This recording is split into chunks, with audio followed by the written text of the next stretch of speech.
My topic for today iti ungabi ngumampumpane forever. Ungabi ngumampumpane forever ngoba lokho kutakuveta ukuthi kutakwenda ubonakale usilima. In actual fact vele uma ungumampumpane usuke usilima kuyavakala. Sihloko leso lengikukhuluma ngaso. Ngibhekisa kini nine lenikhonda emadloti lensina netinkinga niyoqela kubogogo omkhulu niyoqela emathuneni kubantu labafa uyocela inhlanhla gogo wakho lowafa wakushiya. Ngithi ungabi ngumampumpane forever sanguluka. Now nawufunza live laNkulunkulu encwadzini yaJohane 1:1 uyofika kuverse 3 lithi live laNkulunkulu ekuqaleni kungakadalwa lutho wayekhona livi bekaNaNkulunkulu, livi bekakuNkulunkulu, livi bekaNkulunkulu.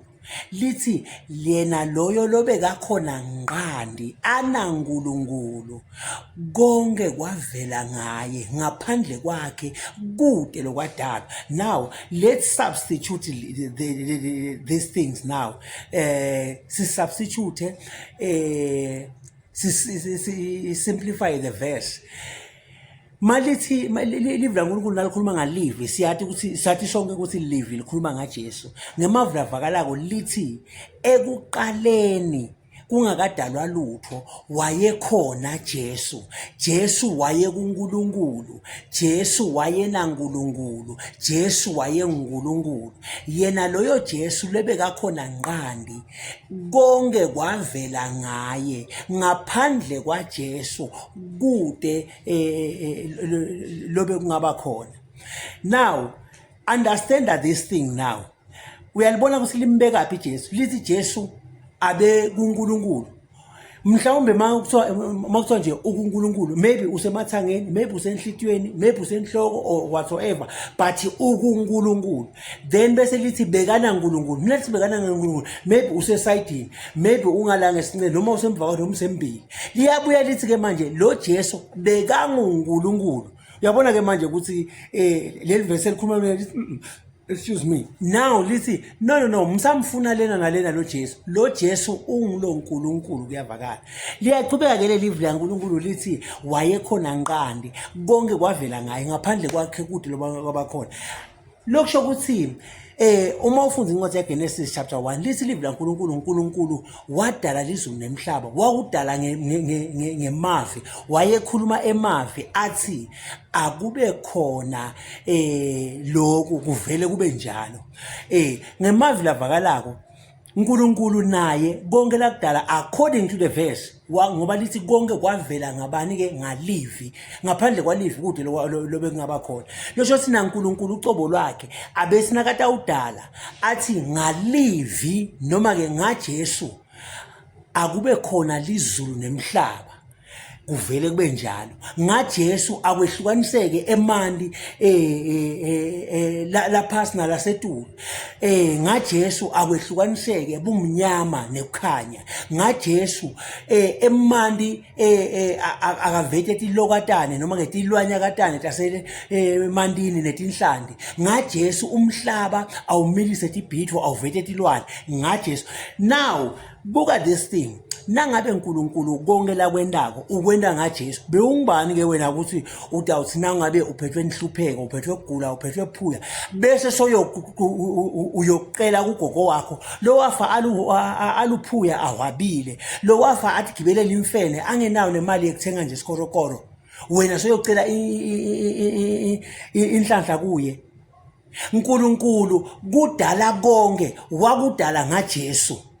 ngaJesu akube khona lokho. Wena ukukhanza ukuthi wena ungcono kakhulu kunaNkulunkulu.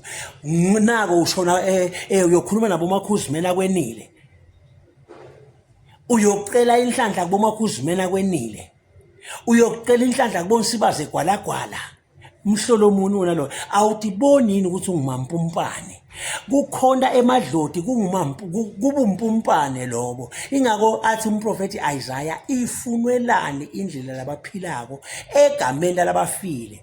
Utendelani isilima uyofuna indlela yalabaphilako egameni labafile. Le nto leyo ngiyo leta ukwenda ube liphuya. Abantu abaningi ngibone ukuthi aba-understanding sengakhuluma labaningi bavuka ngemadlingozi. Lalela ngikutshele emadlingozi ngumoya kaSathane ngumoya lomubi. Na uhamba nje wena uyokuguqa emathuneni uyathi hlupha uyothi ganzetshele kumadimoni. Hayi ukuthi ukhuluma nagogo wakho. Gogo wakho nangabe wafa kholwa uthi phumulele eparadise. Nangabe wafa angakholwa use-Hades lapho akhona khona. Listen, lithi live la uNkulunkulu, there is a fixed gulf between labaphilako nalabafile. Akasuki lofile abuye kulabaphilako. Angimati ke lo wakho ukuthi uthi awusuka njani lo gogo wakho.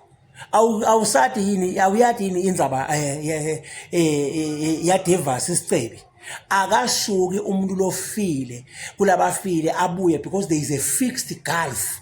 Kuyavakala kunolubonza loluhlukanisile. Ingako akuvakashelwana ngeke nje sokuthi ngisavakashela labafile nabo bathi ngisanivakashela akuvakashelwana. So kubumpumpane lokuthi wena utawuhamba uyothokoza uyoguqa emadlotini uthi ufuna inhlanhla. Akunadloti litakunika inhlanhla kuyavakala. Ngithi mine kuwe funza kuNkulunkulu. uNkulunkulu konke lakudala wakudala ngaJesu. Athi ke Jesu konke lenitakucela kuNkulunkulu ngeligama lakhe ngelibito lami uNkulunkulu utanendela kona. Ucela kuNkulunkulu ngelibito la Jesu konke locela utakuthola. Awuceli ngelibito la khokho wakho, awuceli ngelibito la Mangenya, awuceli ngelibito la Ntompoza, awuceli ngelibito la Mthakathi, awuceli nganoma ngani labani libito. Ucela ngela Jesu bese uNkulunkulu uyakwendela lokho ngoba Jesu nguye lophethe isikhiya sa Davide sekuvula kungavali umuntu aphinza avale kungavuli umuntu. Yekela ke kuba ngumampumpane. Namhlanje ngiletha lokusanguluka ukuthi bantu abasubanjwa ngemadimoni. Bantu babanjiwe ngisathane abakhohlisa uthi bantu kunabogogo wakho phela Sathane akabamba mangachama akutshele straight athi ngiyakulutha lokho kuthi utamlalela. That is why awuthingachama disguise. Listen live la uNkulunkulu animangale ukuthi naSathane uyakwathi ukudisguise athi vete ayingeloze ekhaya athi vete angigogo wakho